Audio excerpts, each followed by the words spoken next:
I saw instances where like they were misquoting, verses from the Quran. Who was misquoting verses? Mainstream media. Really?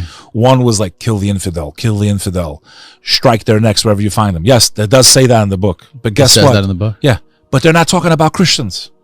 And in that passage, God's not even talking to the Muslims. He's talking to the angels.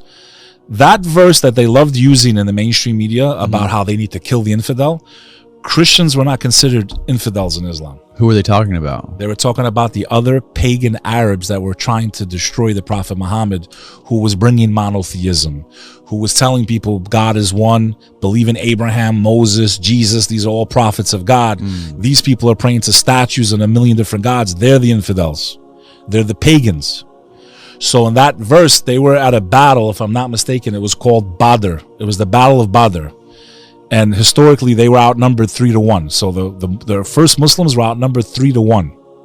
And God says in the Quran, he commands the angels, go and support the forces because they're outnumbered.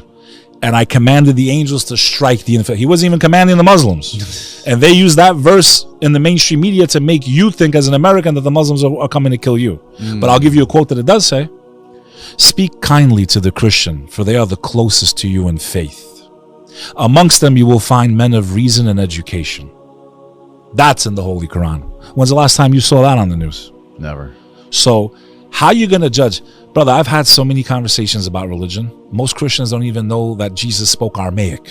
They don't know that the word for God, pull it up, I dare you right now on Google. Type in language of Jesus Christ. Do it right now on Google. Show me what power. I'm going to show you how dumb we are as a society and how far away you are listening to this right now, how far away you are from any concept of reality, truth, or being. So what was the language? There it pops up. Now, here's what I want you to do. Let me blow everybody's mind now. Aramaic.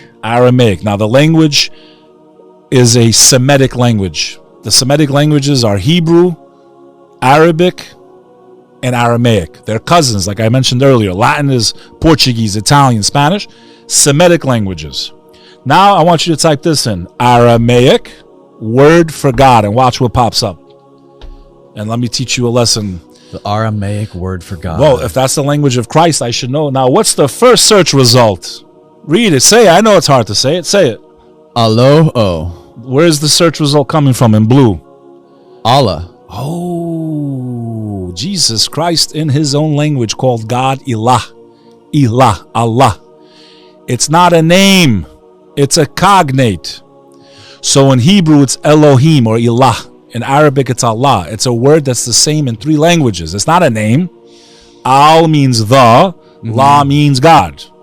It's the same word in the language of Jesus Christ. But during 9/11, all you heard people saying in New York City was F these Muslims and F their. Yeah. That's called ignorance.